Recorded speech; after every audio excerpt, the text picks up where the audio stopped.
All right. You are live on KEXP at home. My name is Larry Mizell Jr., host of the afternoon show, and I'm so pleased to be here with Yves Jarvis. How you doing, brother? I'm great. Thank you for having me. Absolutely. Been loving your stuff since I first heard The Same, but by Different Means. I think that was that last year or the year before? It was 2019. 2019. Yeah. Brilliant stuff. And now you've got a new one, Sundry Rock Song Stock. Yeah, that's right. You know, the first thing that struck me, well, not the first, but when your newest came out, were your use of color to kind of thematically kind of outline the album. Can you talk to me a little bit about that? Yeah, well, for me, color, I feel like it's always been received as this conceptual framework. And in some ways it has been in the past, but what it's kind of evolved into over the course of the last 3 albums I did is more of on my end, it's really more of like a frequency that I feel like I'm forced to tap into. Like, it's a matter of relevance. It's a question of it's a question of the zeitgeist almost. What's in the lexicon that particular year usually boils down into some kind of color, or it can be reduced to a color and then, beyond that, a feeling or whatever. So like, that's how it comes about for me, is like, I'm kind of forced to explore these certain shades. Got you. You're like, putting your finger in the air, seeing where the wind is blowing. Exactly. Yeah. So talk to me about the color for your latest record and how that relates to the zeitgeist. Well, for me, like, it's easy to make the obvious correlation with with just the setting that I was in, the natural kind of the greenery that I was surrounded by in the process of making this album was it's kind of it's really that simple on this project. I was countering what had been this proclivity to just exercise as much control as I could in my recordings. I mean, like, recording has always been this just wanting to just being so perfectionist about it, being meticulous about production, and I was trying to get away from that on this project, and explore my playing more than production. So, and songcraft. So just kind of being in conversation with the elements rather than the gear or instrumentation. That makes a lot of sense. I know that you're a soloist. You're playing everything. You're That's producing right. it, and you're very intentional about your work as a soloist. So I can get how you could probably get lost in all of your toys and your robots and everything that's making it happen, and your instruments. Yeah, and I've never really been a technically minded person, but it's always been important for me to have the proper tool to convey a certain thing, a certain idea, a certain emotion. So it does free up a lot of space, having looked at things in that way, to kind of disregard instrumentation and structure. Mm-hmm. Mm. Let's back up a little bit. How did you first encounter music? Well, I don't really have a good starting point in my mind or like a clear starting point, because my parents are both obsessed with music and have very like eclectic palettes. I pick up where they left off, though, because they don't have a great. They're not that into the experimental music. So for me, ever since I can remember, I was being exposed to live music and the culture, and like a city, the kind of whatever the scenes that I would be in. My parents were definitely definitely guilty of that, For of sure. exposing me like before I had any conception of it. Yeah. Yeah. Our parents definitely, their tastes color where we go sometimes, or, response to, or sometimes right in line. I'm curious Yeah. about some of the artists that kind of defined your early discovery. Well, for me, I was like really obsessed with kind of boy bands. Like the youngest bands that I was obsessed with were like Backstreet Boys and NSYNC and O-Town and stuff like this. Spice Girls but my father was really into jazz. I remember a lot of like Herbie Hancock. I remember a lot of Burt Bacharach. Maybe some Queen. So those are kind of the names that stick out for me. I was very much into the pop early on, and the things that I was the kinds of live shows I was going to were more in the jazz world. That makes sense. I am surprised to hear that, pop music was such a informing element in your music discovery, because I wouldn't characterize your music as pop. It's super not underground. It's experimental. It's, it's intimate, hugely intimate. And I think that's a feeling people can get watching this fantastic session that you recorded. Oh, thank you. I'm glad that comes across. But yeah, it definitely, I mean, going back to just the broadest idea of feeling in music, for me, like that is what I'm brought back to when I think about all those like pop acts. When I think about that early 2000s sound, for me, it was always something that came in, ça venait me rechercher, it comes to get me. Like I feel like that sound triggered a enormous world of feeling in me at that time. So I don't really get that now. I feel like maybe listening to it, the chords don't really evoke that anymore, but that's what attracted me to it then. So that's always been that's always been how I enjoy music. That's how I process it, is not very intellectually. Of course. Yeah, right on. Well, let's go ahead and get into this fantastic live session that you recorded. Can you tell me about where you recorded it? Just here in my studio apartment that I'm living at. It's a studio / apartment. Nice. And where are you at? I'm in Toronto. I'm downtown, in the core, really busy area that I'm not used to. I'm not used to living this central, but it's good stuff.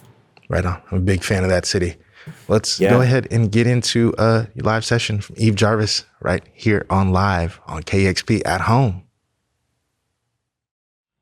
Every mountain I've ever known, there has been soul and stone, proof of personality in my periphery.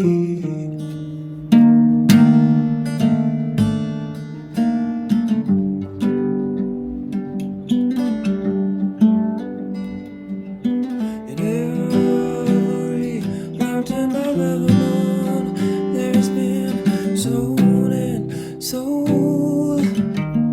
Marathon of weight posts never occurred to you. What's heard the reverie never occurred to me.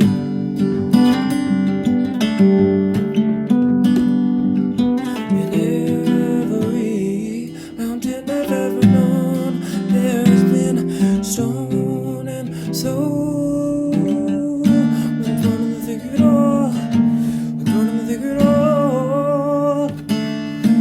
Oh.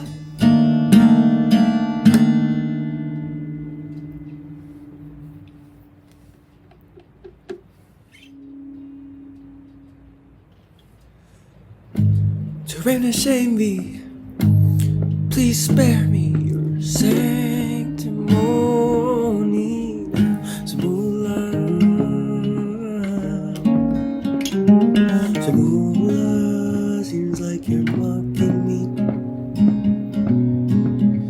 The way that you're talking to me. Closing doors. Closed. Every time I step in the arena. Semula,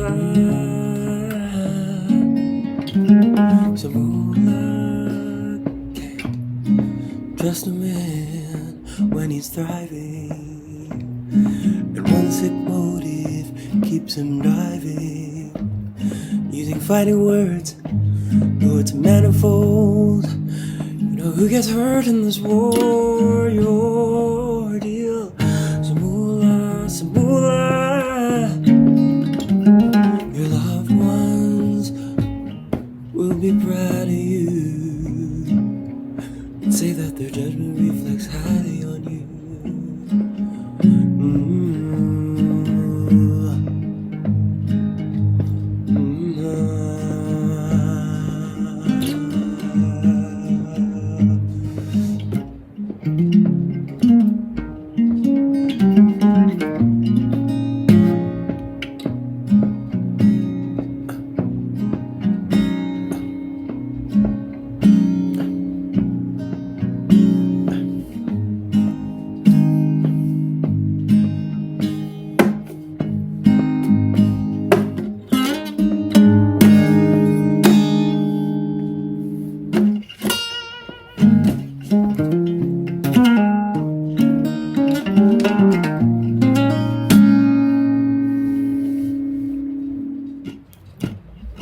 Your fortune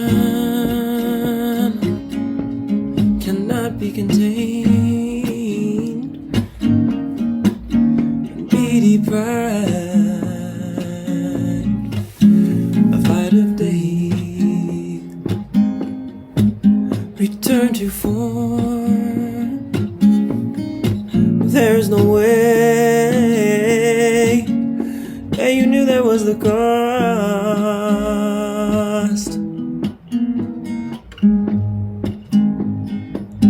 Not quite the extent of the loss.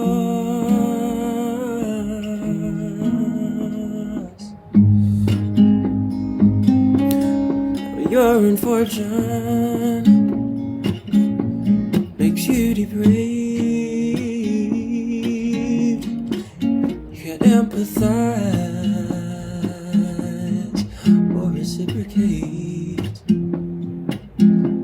I'm sure your art is in the right place. That's the way it comes across to me, like you're peddling for props.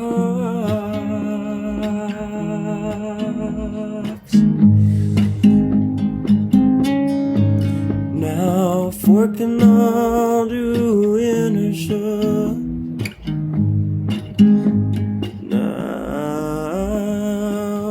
forking on to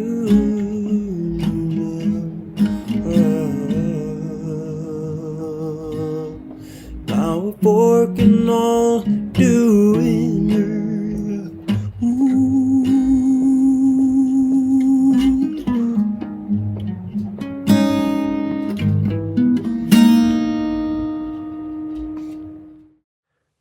All right, we're live on KEXP at home with Yves Jarvis. Fantastic. Love Thank you. what you're doing.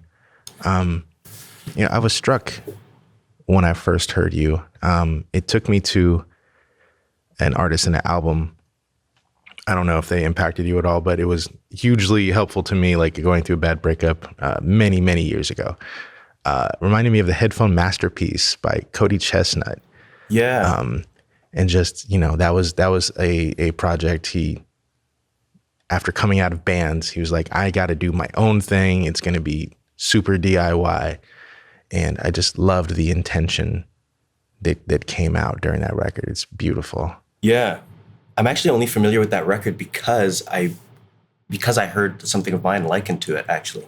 I actually discover a lot of music that way because oftentimes journalists compare artists to other artists that we would not compare ourselves to. And I love that, that's, I mean, I probably would make that correlation in this case. It seems apt, but I hadn't, no, but I love it. And I'm glad to hear that that's maybe a consistent relative. For sure. I've seen you talk about your love for the Beach Boys. I definitely get a Brian Wilson, the hazy pop sensibility going on there. Oh, sure. And yeah, that and more so than that even is more so than the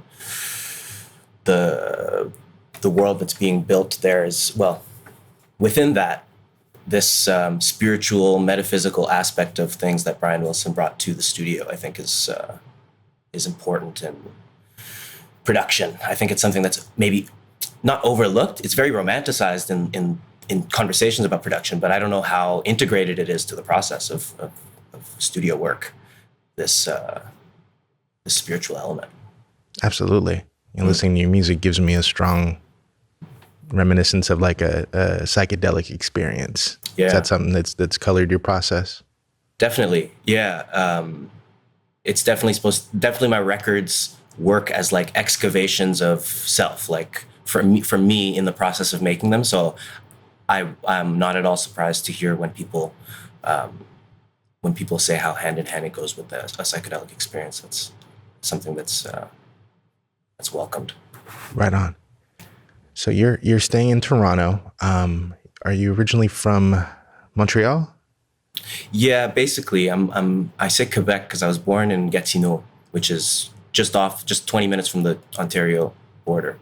But I was there for the first 3 years, and so basically the first 10 years of my life in Quebec, Montreal, and Gatineau. And then after that, I was in Alberta for 10 years. So I was split 50-50 between Quebec and Alberta.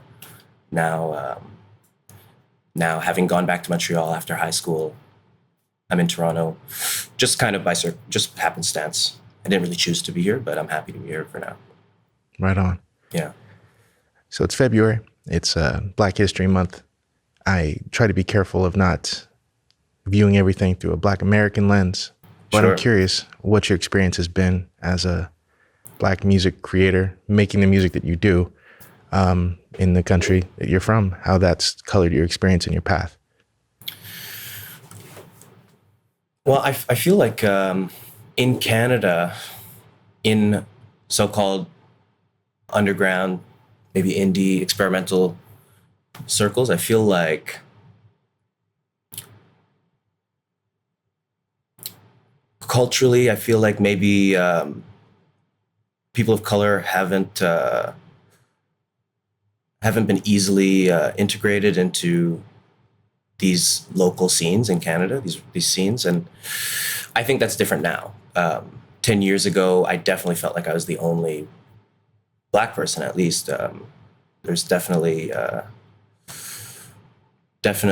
fragments of diversity in the scene peppered in, but it's never felt exclusionary. It's never felt actually quite the opposite. I feel like every scene I've been in has provided so much opportunity. It's always hard to understand. It's always this tightrope walk between not understanding if you're being tokenized or if you're being, or if people are.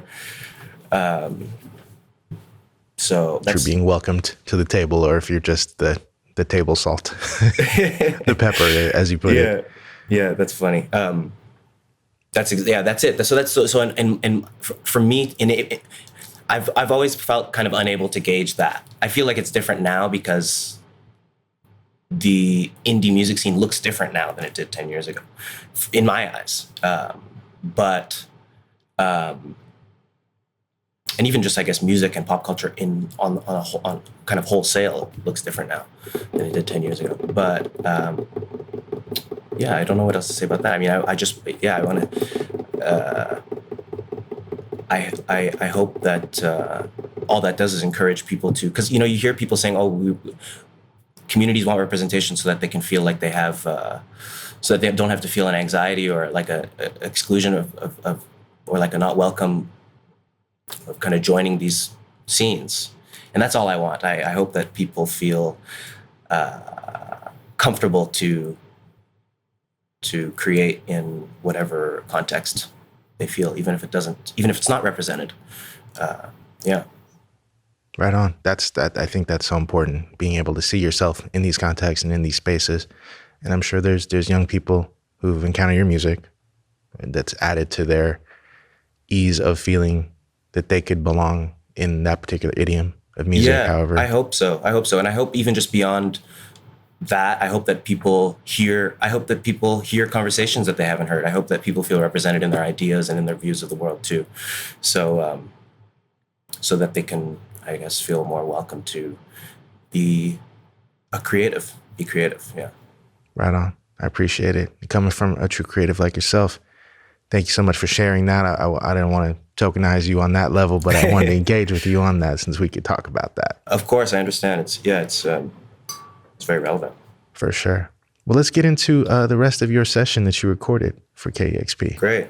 Right on. Live on KEXP at home right now with Yves Jarvis. Struck with the weight of fact almighty. Wrong time. Could there be a right time? 'Cause I hate to leave it all behind.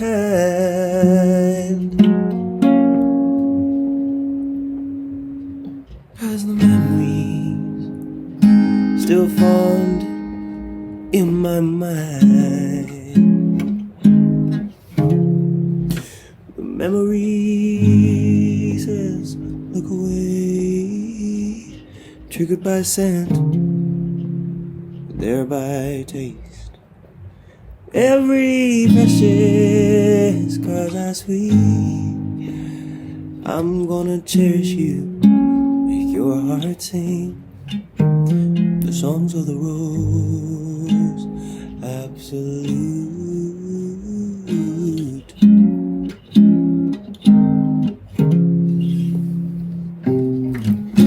The stories all curtailed, the arc, the context, the portrayal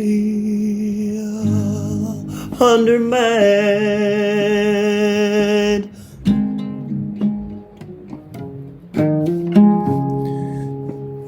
To be certain that our fate can refine, bear some semblance to those shapes outright.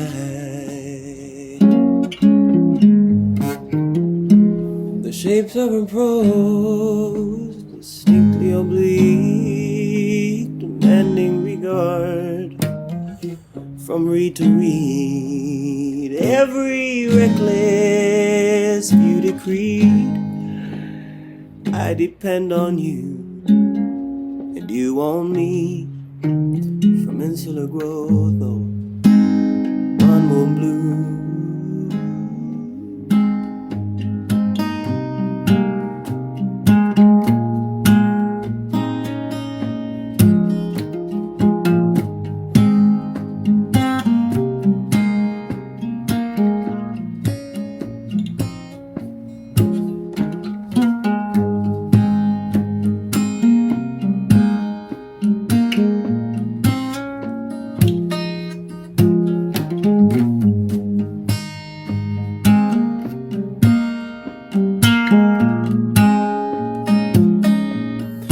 When enmity has grown faint, but still waxes away. Smoke squeezes a plague with cliches. That's the crux of this place. One more and falls in the frame. They reproach and maim, bereft of intent and name. They will call you by name, insistent to constrain notions of normal sustain. I'm a victor of solace and not to result, just plowing the field.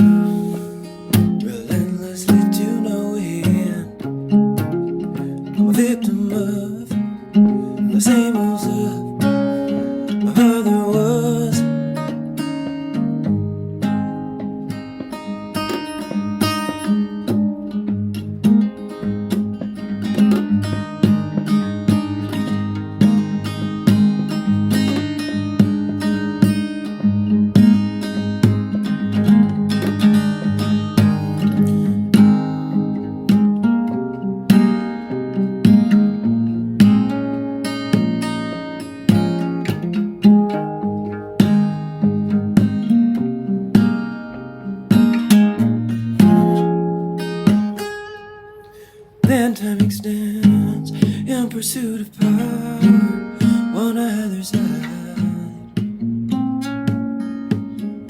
Curving blends, both suited out and forms a line. Tunnels deep, doesn't cower and doesn't hide. Subdivides, subdivides, and subdivides. Now I'm a vitriolic mass of dynamite that's down to a kite. Between the odds of now and then, I'm a victim of the rise, the rush, beyond lexicon.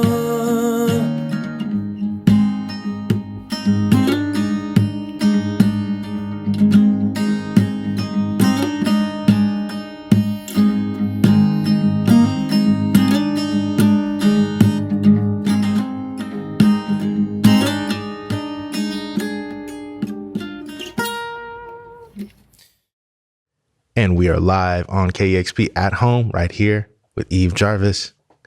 It's been a fantastic session. Thank you for recording that for us. Oh, I'm glad that we, can be together in this virtual space. Likewise. Yeah. Strangely, there seems to be an advantage in terms of this context to the pandemic, in that we can connect. You don't have to be on tour here in Seattle in the live room for us to be able to have a conversation, for us to share you in the live experience.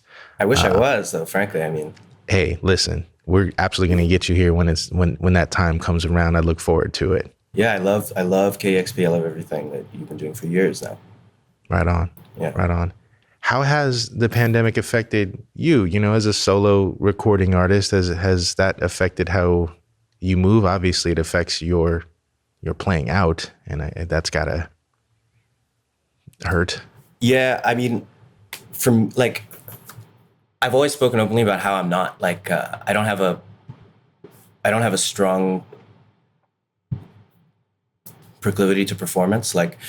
I love to. I mean, my first instinct is recording and documenting and being in the studio. Kind of this. I have this very isolating mode for working. So performance has never been something that I even considered, because it's always just been more of a marketplace almost. Playing shows in Calgary, were more of it was more about getting the tapes out than performing, really, because you've got 5 people there. It's more about selling the tape and then the word of mouth and the so on and so on. So performing has never been this integral part of my identity as an artist even. And I've only kind of gained an appreciation for it doing the last tour that I did. I was in Europe. It was my first tour in Europe. And I then got a sense of just the hustle and the benefits of it. There's such a huge benefit to it. Still on the terms of what I'm saying, not even really for performance, but because then it develops the songcraft a bit to, that's something I've been talking about a lot, is how performance has allowed me to deepen my music, just generally. Just having that dialogue with people in real time. But I'm sorry, I'm going off track. I'm not answering your question. Not at all. No, you're on it for sure. I really appreciate hearing your perspective on it. It's different for everybody.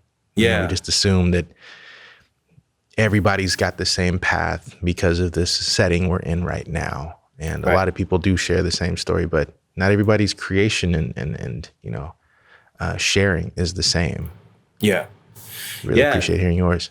And with all that said, I haven't felt a real, I haven't felt a big impact in those regards. I've been, my creative flow has not been impacted at all. I've got an album. I'm sitting on an album. I'm sitting on a bunch of singles. I'm working every day, and I do miss performing at this point now. It's been a year. I miss it now. I didn't basically until the new year. Now it's it's 21. I want to get out there. But I guess we'll see. I look forward to whenever that is. Yeah, it sounds like you got a lot of stuff coming, and your process is deepening as time goes on. So looking forward greatly to what's next. Yeah, me too. Right on. Well, thank you so much for joining us and for sharing your thoughts and for sharing your music. Oh, it's a pleasure. Thank you for having me. Absolutely. Right on. Well, look forward to having you here in this live room I currently sit in at some point in the future. Until then, we'll keep playing your music on the radio. Great. Right on. See you soon. Live on KEXP, at home, Yves Jarvis. Discover new music at listener-powered KEXP.org.